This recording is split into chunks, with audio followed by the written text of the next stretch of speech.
se retrouve aujourd'hui pour faire mon top 5 de romance pour la Saint-Valentin. Tada. La Saint-Valentin, pour moi, c'est une fête d'amour, mais pas que d'amour envers son amoureux, amoureuse, mais d'amour envers ce que vous voulez. Voilà, donc on peut souhaiter une bonne Saint-Valentin à tous, du coup, à tous et toutes. Puisque vous avez pas besoin d'être en couple. Saint-Valentin envers mes livres. Voilà. Joyeux Saint-Valentin, mes amis. Par exemple, je sais pas s'ils lui rendent bien, mais elle peut leur souhaiter une bonne ils me le Saint-Valentin. rendent tellement bien, si tu savais. Ah, d'accord, je ne veux pas savoir. Bref, et donc on a décidé pour cette Saint-Valentin de vous montrer mon top 5 de romance. Moi, entre gros guillemets, non spécialiste de la romance, à Laurine, spécialiste de la romance, qui va pouvoir juger. C'est comme dans les vidéos, tu sais, un peu... tu sais, dans les bonus des DVD et tout, où t'as Laurine, spécialiste de la romance, qui parle pour parler du sujet. Oui, qui parle pour parler comme du aux infos aussi, hein, ça marche. Hein. Tu veux une petite banderole en bas? Laurine, spécialiste de la romance, je veux. Donc, je vais vous présenter mon top 5 de romance, et puis vous êtes aussi largement encouragés à commenter pour dire si vous auriez fait pareil, si vous me jugez, si vous l'aviez vu venir, parce que je pense que je suis assez prévisible sur ce top 5. Sans les classer, est-ce que tu pourrais donner des noms au pif? Non, j'ai pas envie d'y réfléchir pour être encore plus surprise quand je les verrai. D'accord. Bah on est parti. Parce que si, imaginons j'y réfléchis, je les trouve tous, je les cite tous, ça sert à rien de faire la vidéo. Do you see what I want to say? Moi je pense que de toute façon tu seras surprise par l'ordre. Donc je pense que tu peux les deviner mais pas forcément dans l'ordre. Soit, let's go. Petit warning que j'ai oublié de faire mais que normalement je vous ai fait la semaine dernière et que je vais vous faire encore pendant 2 semaines. Mais c'est pas sûr que vous regardiez toutes les vidéos donc...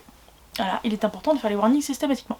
Bref, oui, j'ai refait ma teinture pas plus tard que ce midi. Et oui, du coup, vous n'avez pas d'hallucination quand vous voyez du bleu sur ma gueule, quite literally. J'en ai partout. Voilà, y compris sur mes mains, qui ont moins l'air d'un cadavre que tout à l'heure. Là, elles sont juste à peine grises. On dirait vraiment une petite room faite. Mais je peux te garantir que tout à l'heure, c'était beaucoup plus bleu et très flippant, très noce funèbre, si vous voyez ce que je veux dire. C'était assez fabuleux. Donc bref, vous n'avez pas d'hallucination, je ne suis pas bleue que des cheveux. Let's go pour la raison pour laquelle nous sommes tous ici. Top 5. Ah, Campus Driver 1. Oui, parce que je rappelle que la suite de la série n'a pas été ouf à mes yeux, voilà, il faut le dire. Le tome 2 est incroyable. Bah moins que le 1, c'est comme ça. Bref, donc Campus Drivers tome 1, Supermad de C.S. Quill aux éditions Hugo Poche ici, ou Hugo en grand format, peu importe, c'est chez Hugo. Mais du coup j'ai une question. Micheline, que feras-tu quand les tomes 4 et 5, parce que oui il y a des tomes 4 et 5, ils sortiront en grand format. Chez toi. Tu les liras chez moi. Et je les achèterai en poche si besoin. D'accord, très bien. Mais je les lirai chez toi avant en crash test. Il y en a même un violet. J'ai trop hâte. T'as vu, crash test, c'est un bon jeu de mots parce que je crois que c'est le titre d'un des deux. Non? Peut-être le tome 3. Ah peut-être le tome 3 ouais. Mais je crois que crash test c'est un... Enfin d'un autre côté. Bah pas le 2 vu que le 2 c'est Book Boyfriend. Oui c'est sûr. Mais dans le pire des cas c'est un jeu de mots avec la série parce que le synopsis apparaît, les transitions. Pas aussi belle transition que sur TikTok. Mais bon. D'ailleurs, je suis sur TikTok, donc n'hésitez pas à aller trouver le nom en description, ou tout simplement c'est Les Indélivrables sur TikTok. Je poste tous les jours. Tout ça pour dire que j'avais fait une transition de qualité et qu'elle l'a arrêtée en plein milieu. Ouais. Super. Ouais. Super. Ouais. Synopsis, donc, on suit 4 beaux jeunes hommes à l'université qui ont monté leur start-up, je sais pas trop, mais en tout cas leur mini-entreprise et leur application. Tout le concept est de faire Uber sur le campus, concrètement, de faire taxi sur le campus, et de là part la thématique de la série. Voilà. Le premier tome, c'est Lane qui va retrouver Loïs lamentablement en train de chialer, je crois. Je suis pas sûre qu'elle pleure, mais en tout cas elle est très désespérée dans les escaliers de son immeuble, et il est en mode bon, j'ai clairement pas le time, mais je vais être un gars sympa. Il t'arrive quoi, Micheline? Et Micheline, elle va être en mode ouais, je me suis fait foutre dehors par mon copain parce que c'est un connard et qu'il a dit qu'il voulait vivre l'expérience de l'université pleinement, et du coup bah s'il a une copine il peut pas, alors il m'a chassée. Et du coup j'ai plus d'endroit où vivre. Et du coup j'ai plus d'endroit où vivre et je suis désespérée. Ouais. Voilà. C'est un excellent résumé, Laurine le trouve très qualitatif, regardez là. Et du coup c'est ton top 5. Et du coup c'est mon top 5 parce que bah en fait je me suis rendu compte que des romances que j'avais surkiffé, bah il en restait pas tant que ça, fraîche dans ma tête. C'est triste. Donc je pense que celle-ci profite du fait qu'elle a été lue il y a 1 an à peu près, et que du coup bah c'est à son avantage puisque je me rappelle assez bien quand même par rapport à d'autres. Ce qui chez moi s'en rappelait assez bien est quand même un signe de c'était de qualité. Donc est-ce que là c'est juste très frais ou est-ce que c'est vraiment si qualitatif? You don't know. Je ne saurais le dire. Mais d'un autre côté, vu le succès que ça a, j'ai presque dit international, mais non, pas que je sache. Vu le succès national que les Campus Drivers ont, clairement, c'est une recommandation que je fais sans m'en cacher. Voilà, il n'y a pas trop de risques ni de soucis dans cette recommandation. Qu'en penses-tu? Je suis d'accord, je trouve que c'est une très très bonne lecture. Même si c'est vrai que je me souviens quand j'avais lu le tome 1, j'étais en mode j'en ai tellement entendu, et c'est que ça. Pour le tome 1, en vrai de vrai, c'est ça que j'avais pensé. Le tome 2, après, j'ai été plus dans le mood, etc. Et le tome 3, je l'ai un peu moins aimé. Mais ils sont très très bons. Pour moi, c'est une saga très bonne, mais un peu basique quand même. Et voilà, qui n'est pas non plus dans mon top 5, qui n'est pas incroyable, mais qui était une très bonne saga. Et très drôle, parce que l'autrice est vraiment très drôle. Oui. Et du coup, ses personnages aussi, les situations aussi, elle est très très douée avec ça. Parce que c'est vrai qu'effectivement, moi je vous ai pas dit pourquoi c'était une de mes romances préférées, parce que je l'ai pas spécifié. Mais en fait, au-delà de la romance, c'est tout l'à côté. C'est les autres Campus Drivers qu'on découvre plus ou moins dans les autres tomes. Ça va être les deux petites vieilles qu'on rencontre. Alors clairement pas tout de suite, mais les deux petites vieilles. Elles sont d'ailleurs dans le... Prudence et je sais plus quoi là. Prue et Prudence, non? Non mais c'est la même. Ah. C'est juste son diminutif parce qu'aux États-Unis ils utilisent tout le temps les diminutifs, mais l'autre je sais plus son nom. Je sais plus. C'est pas Patience?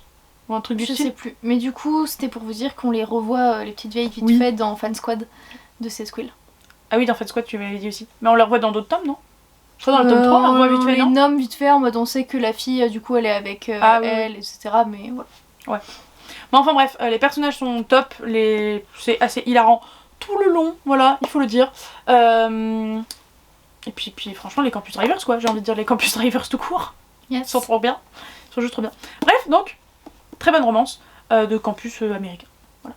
Number 4.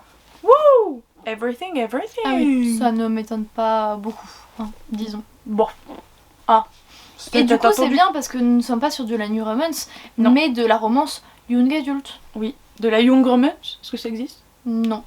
Ça le devrait. mot n'a pas été acheté en tout cas. Ça devrait. Vu que en fait le pseudo new romance a été déposé par Hugo, ce que je ne savais pas.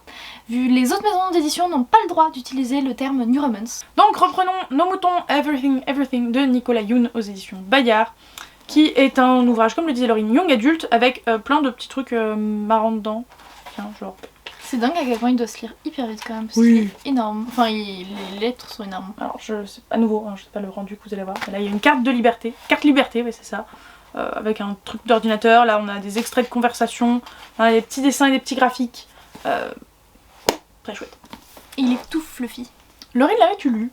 Je sais plus. J'ai eu un gros doute en fait au moment de prendre les livres dans la bibliothèque. J'étais en mode, elle l'a lu ou pas? Si, je l'ai lu puisque on avait fait un vlog quand on allait le voir le film et qu'on avait parlé de la différence livre-film et tout. Donc si, je l'ai lu. Bah, j'avais un doute parce que je me rappelais bien qu'on avait fait ce vlog ensemble, qu'on vous met là-haut. Mais j'avais un gros doute sur le fait si tu y étais allé sans l'avoir lu ou pas. Non, je l'avais lu. Et d'ailleurs, petite aparté sur le film, pour moi ils sont vraiment complémentaires et excellents et il n'y en a pas un qui est meilleur que l'autre. Voilà, petit aparté comme ça. Donc si vous voulez d'abord vous risquer sur le film parce que c'est moins coûteux, allez-y si vous voulez. Moi je trouve que c'est, avant que tu fasses même le synopsis, je trouve que c'est un très bon roman mais qui ne ressemble pas à mon style habituel. Donc c'est pas ce que je préfère, mais c'est vrai que c'était très sympathique. C'est une cyclite meuf. C'est mon style à moi. Cyclite, romance malade, romance hôpital, nous on appelait ça. Voilà, et on va donc vous expliquer le synopsis, n'est-ce pas? Parce que même à l'arrière, il n'y a pas de synopsis. Je crois qu'il est dedans. Non? Souvent c'est à la gauche. Ouais, c'est ça. Là. C'est rabat de gauche. Bref, donc le pitch de Everything Everything, c'est qu'on suit Ami. Non, c'est pas Menda ou un truc du style. Quel est ton nom, madame?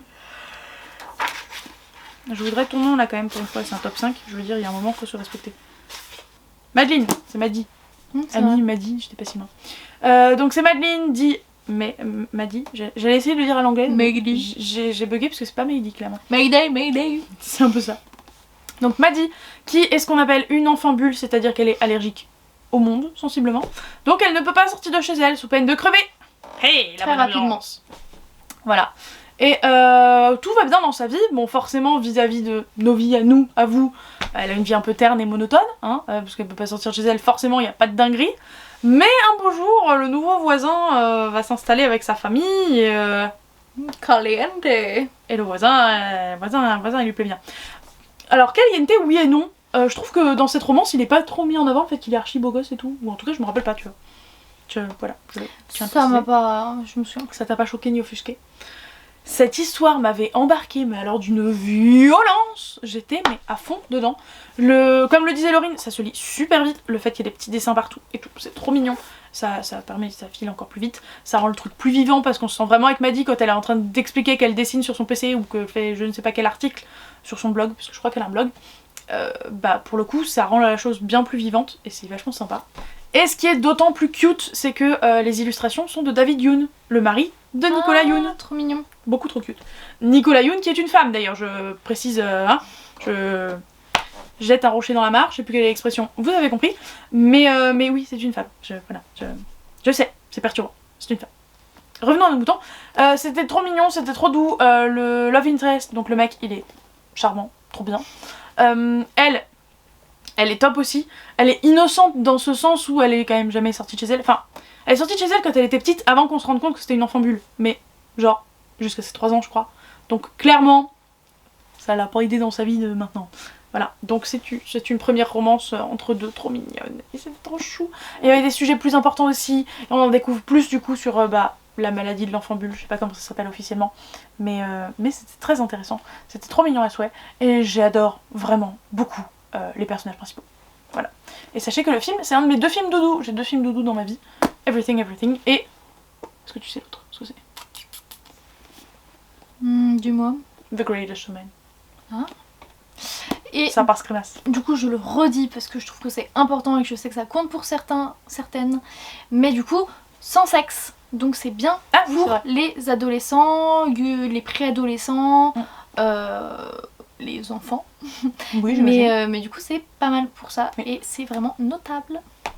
D'un autre côté, ils sont pas censés se rencontrer étant donné qu'elle est enfant bulle et qu'il faut être désinfecté de partout pendant je ne sais combien de temps dans un sas pour pouvoir rentrer dans la même pièce qu'elle. Désinfecté de partout. Ouais, bon, peut-être pas de là. Partout. Mais peut-être pas de là. Mais bon, c'est un petit peu délicat comme situation, vous imaginez bien. En top 3, du coup, nous avons... Maybe Someday and Maybe Now. Et oui. Est-ce que du coup tu les comptes comme 1 ou comme 2? Non, je les compte comme 1 et j'estime que c'est une duologie en quelque sorte. Même si oui, je sais, il y a un tome 2,5 ou 1,5 ou je sais plus combien. Maybe Not, mais je l'ai pas lu et je m'en fous. Alors... Est-ce que tu as vu les poches qui sont sorties il y a 1 ou 2 semaines chez Hugo et qui sont super jolies? Oui. Et j'espère que tu disais ça pour les internautes et pas pour moi parce que tu sais que je travaille dans une librairie que je les ai forcément vues. Voilà. Je l'oublie souvent. Fais genre tu sais. Merci. Merci. Donc, Maybe Someday et Maybe Not de... Non, Maybe Now. Now. Oh, ça m'a perturbé cette histoire. Si tu veux pas parler de Maybe Not, n'en parle pas. Flûte alors. De Koho ou Colleen Hoover, n'est-ce pas? On voit que j'ai acheté l'un de ces livres plus récemment que l'autre à la couleur de la tranche. D'ailleurs, je vais faire un petit blabla de 2 minutes. 2 minutes? Oh, c'est long. Allez, 1 minute 30. Allez. Je suis sur TikTok, donc forcément je vois plein de trucs de auteur problématique, bref, me lancez pas sur le débat, c'est quelque chose qui m'énerve vachement, même si je pourrais pas l'exprimer sur TikTok, parce qu'après je vais recevoir des menaces de mort.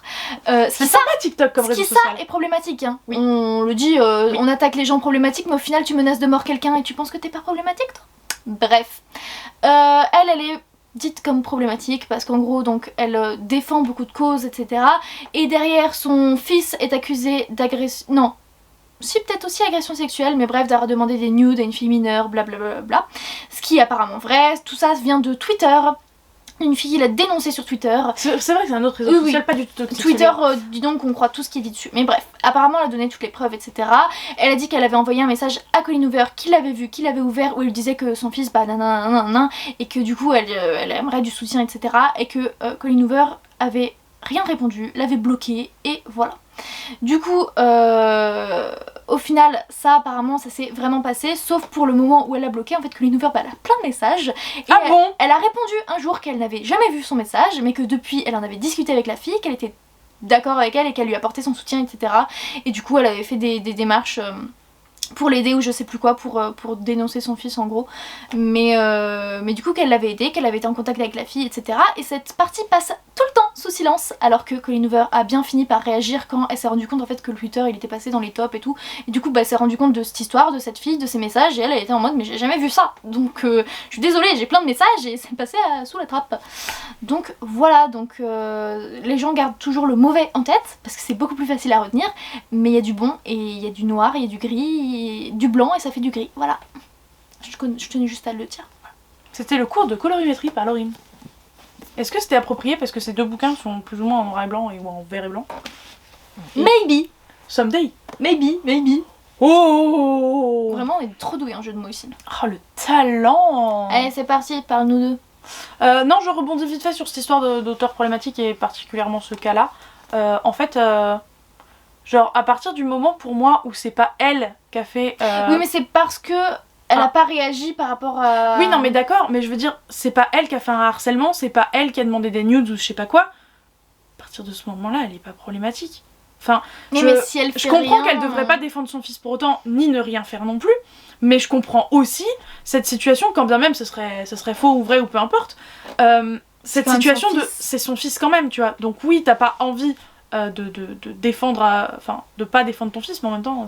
T'imagines, tu mets sous les barreaux ton fils, enfin la culpabilité quand même si elle c'est cautionne délicat. pas... c'est pas une question de culpabilité, c'est surtout tu l'aimes ton fils. Peu importe si...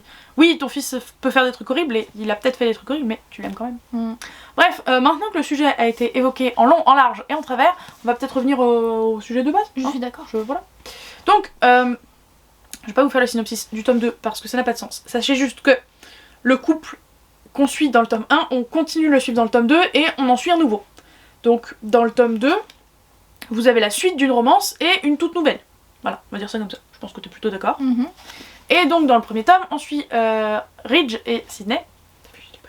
J'ai des prénoms. C'est fou, j'ai des prénoms. C'est rare. Et donc, ces deux bonnes vieilles personnes vont... Enfin, son voisin d'en face, ce bon vieux truc américain où il se voit par la fenêtre de l'autre, ou le balcon de l'autre. Ouais. Et lui, il passe son temps à jouer de la guitare sur son balcon. Elle est charmée, mais elle a un mec avec lequel elle... Non, elle vit avec sa coloc, mais elle vit pas avec lui, je crois. Je crois pas avec son mec, non. Non, ouais, c'est ça. Elle vit juste avec sa meilleure amie. Sa meilleure pote, c'est sa coloc. Sauf que elle va découvrir qu'en fait, sa coloc et meilleure pote va vite devenir son ex, tout comme son ex-copain, puisque en fait, il la trompe avec sa coloc. Je sais pas si c'est très clair. Son mec la trompe avec sa meilleure amie. Et donc, colocataire. ils sont ainsi devenus tous les deux ses ex-copains et ex-meilleure amie. Et elle va être un peu paumée dans sa vie et du coup va se faire héberger par ce bon vieux Ridge. Voilà. Et c'est ainsi que démarre leur histoire. C'est aussi une cyclite, mais je détaillerai pas plus, même si maintenant je pense que tout le monde sait de quoi il s'agit, mais c'est pas grave. Et donc c'est une romance que j'aime énormément. Et pourquoi je vous ai pris les deux? Parce qu'en fait j'ai relu le tome 1 pour lire le tome 2 il y a pas si longtemps, et je me suis rendu compte que le tome 2 me plaisait autant, voire plus que le premier. Et bim. Mais en même temps, sur le deuxième j'avais le côté découverte que je n'avais plus sur le premier. Donc je pense que je peux plus les comparer parce que je les ai lus avec trop d'écart en fait, tout simplement. Donc je sais pour ça que j'ai pris les deux, comme ça j'ai pas à trancher, je prends la série dans sa globalité. C'est la même saga, ouais. Voilà, c'est plus ou moins la même romance parce que je vous ai dit dans le tome 2 on suit quand même en partie le premier couple. Et puis voilà, c'est un énorme coup de cœur, notamment parce qu'il y a des musiques dedans, que je m'écoute toujours régulièrement les musiques. Il y en a dans le premier et il y en a dans le deuxième, je m'y attendais pas. Je te l'avais dit d'office quand je le lisais, mais je pensais qu'il y en a que dans le tome 1. Des chansons et pas dans le tome 2, mais il y en a dans les deux, donc on est heureux. Et ce qui est bien, c'est que elles ont été créées pour ce bouquin et qu'elles existent vraiment, qu'elles sont trouvables sur YouTube, etc. Oui, et qu'elles sont donc parfaitement adaptées au contexte, et pas juste j'ai chopé une chanson un peu connue, j'ai adapté mon histoire autour, ça colle. Puisque le mec principal est musicien et que du coup c'est lui qui les créé, donc ça colle à la romance parce que c'est le personnage qui crée les musiques. Oui. C'est pas, ça n'a pas non plus été créé pour le bouquin, c'est le personnage lui-même qui les crée. Oui, oui, je comprends que tu aies ressenti ce besoin de clarifier le propos. Voilà. Est-ce que je peux donner mon avis? Oui, je crois que j'ai fini. Très bien. Alors moi, Maybe Someday, ça avait été un incroyable coup de cœur, ça a été surtout une des premières romances, un des premiers Hugo que j'ai lu, puisque c'était chez Clémentine à la base, que je n'avais pas vraiment de romance et surtout pas de Hugo à la base, juste peut-être les After à ce moment-là. J'ai lu des Hugo romans avant elle. Ouais, je pense que j'avais quand même After avant. Mais le plot twist auquel vous n'étiez pas prêt. Et du coup, je pense qu'il y a toujours un côté sentimental qui est attaché à ce bouquin, mais j'en ai lu des bien meilleurs depuis, je pense, et ça fait plus du tout partie de mon top 5 alors que ça en faisait partie avant. Et d'ailleurs, de mémoire, la partie sexuelle n'est pas très très développée, c'est quand même assez soft. Donc pour ceux qui n'aiment pas trop ça, pour ceux qui sont encore un peu jeunes mais qui sont dans un entre-deux quand même, ça peut être pas mal. Ah mince, mais elle a regardé. Je l'ai vu, ouais. Aristote et Dante et les mystères de l'univers. Non, découvre les mystères de l'univers. Alors, c'est les secrets de l'univers, pas les mystères. Ok. C'est chez BKJ et c'est de Benjamin à lire. Ça y est. Est-ce que pour l'instant, petit aparté, parce que je voulais te demander avant que tu t'auto-spoil, est-ce que pour l'instant t'es surprise de l'ordre ou pas? Ouais, lui je l'aurais pas vu dans top 2. D'accord. Et les autres, tu les aurais pas vus plus haut? Parce que je pensais que tu les aurais imaginés plus haut. Je pense peut-être Maybe Someday en premier, mais ça dépend ce que t'as mis en premier. Alors qu'il s'est retrouvé 3ème. 3ème, les cocos, 3ème. Mais du coup celui-là, je l'ai jamais lu moi, mais je me le lirai peut-être un jour. Non mais je vais te le glisser là dans le cardigan là. One day. Bref, donc nous sommes sur l'histoire d'Aristote et Dante, bravo, qui donc... est une romance à même. Alors oui, je pense qu'il l'avait ça. Je précise, parce que les femmes qui ont des prénoms d'hommes ont Coco. Même si effectivement Nicolas tout à l'heure était là pour nous montrer qu'on peut avoir un prénom d'homme, effectivement, et être une femme. Donc là ce sont bien deux hommes, c'est une romance entre deux ados dans les années 85 à peu près. 87 si je dis pas de bêtises, mais j'aurais peur de vous dire une bêtise. 87, mais quel talent! Waouh! Tout le monde est sûr. Forte. Merci. C'est les acclamations du public, mais pas assez faut que je la brosse dans le sens du poil. Voilà. Pour avoir ce que je veux après. Tu veux quoi après? Rien, je l'ai déjà eu. D'accord, super. Hier. Bref. Nous disions donc. Et je pense que rien que le fait d'être gay dans les années 80, c'est compliqué comme plan dans la vie. Ça mérite une histoire. Voilà, ça mérite une histoire. Ça mérite même un tome 2, mais je l'attends poche fermement. Et puis c'était trop mignon. Je rappelle pour la 35 milliardième fois que je l'ai lu à l'envers dans ce vlog là-haut là. Et que c'était absolument trop bien. Et que j'ai hâte qu'il sorte en poche aussi pour lire celui-là dans le bon sens. Hein, pour cette simple et bonne raison. Et que c'était tout doux comme histoire, non?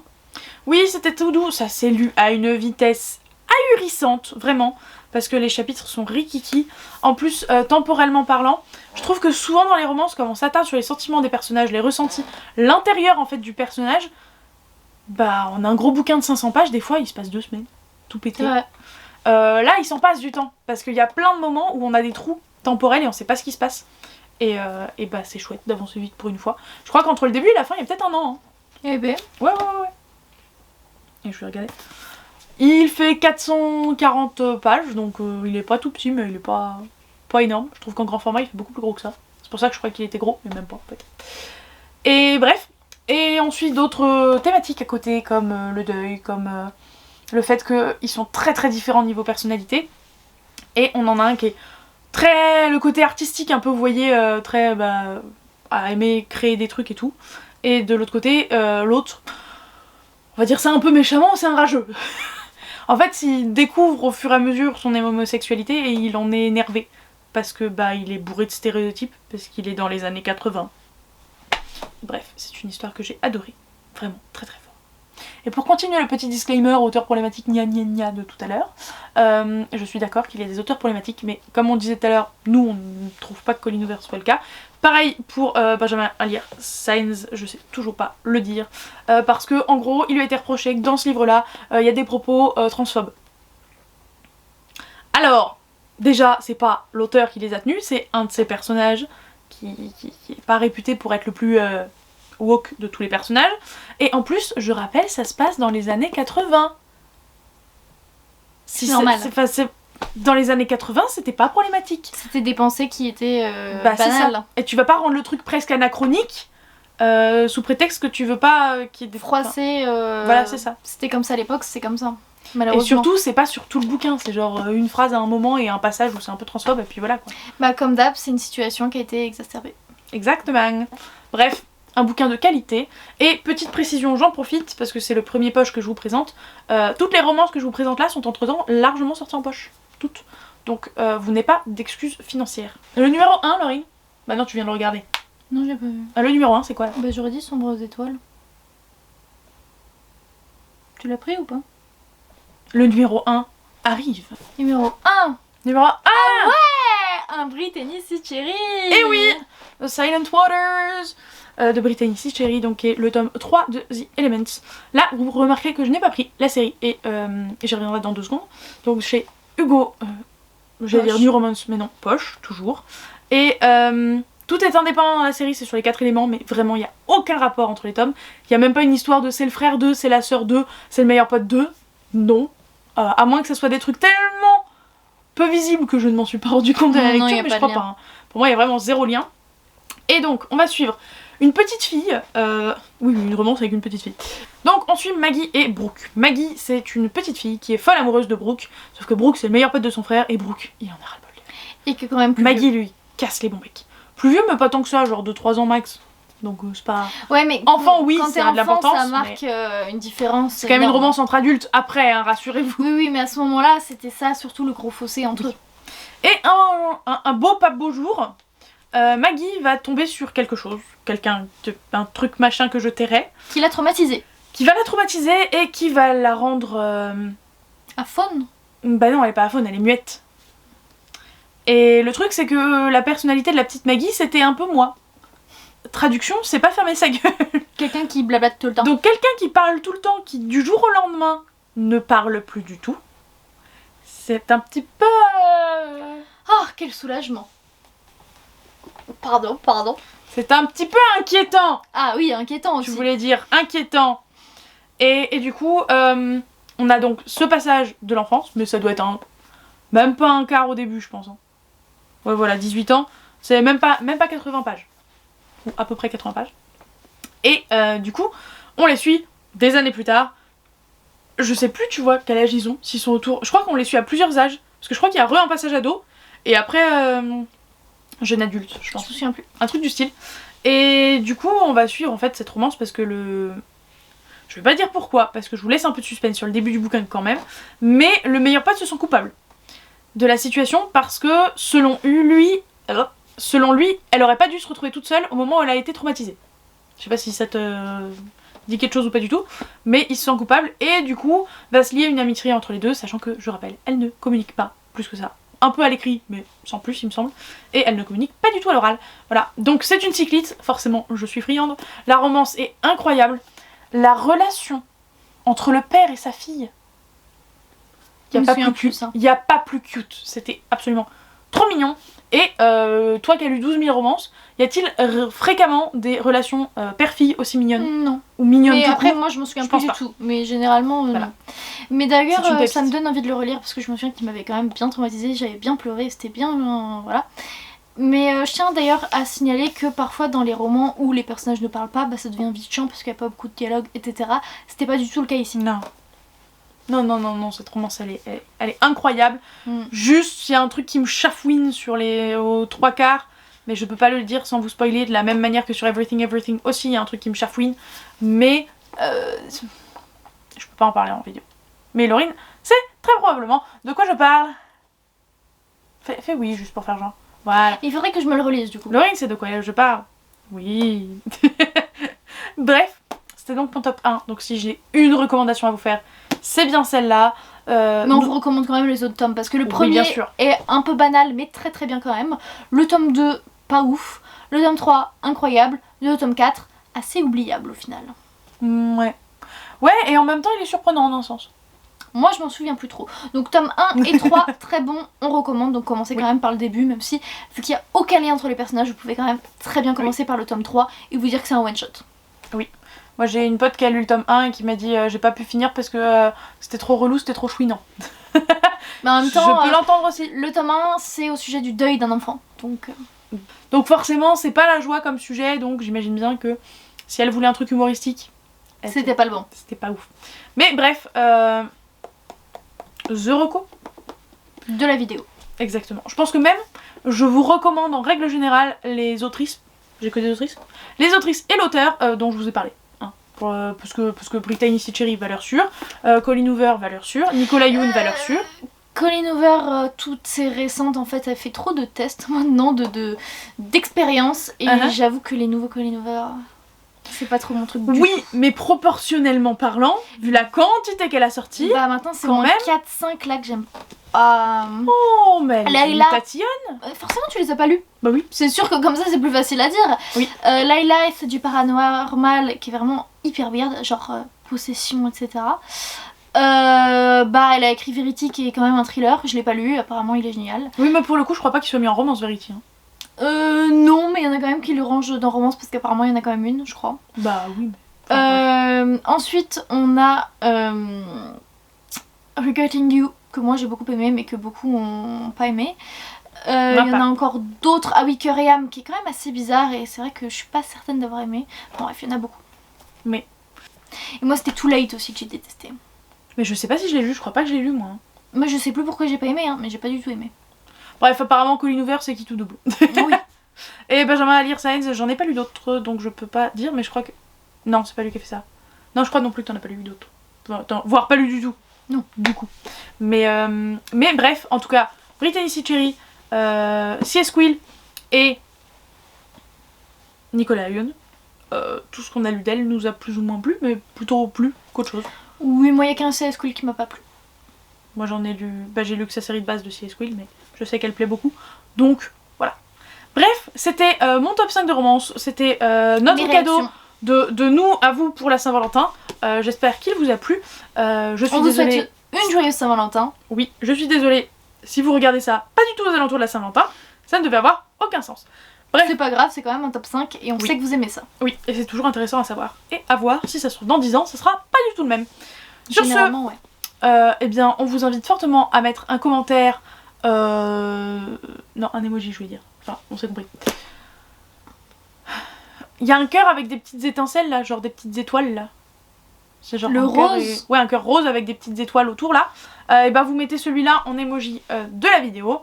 Nous, on vous fait de gros bisous, on vous souhaite d'excellentes lectures. N'oubliez pas de mettre un petit pouce en l'air Et un commentaire. et on vous dit à la prochaine. Ciao.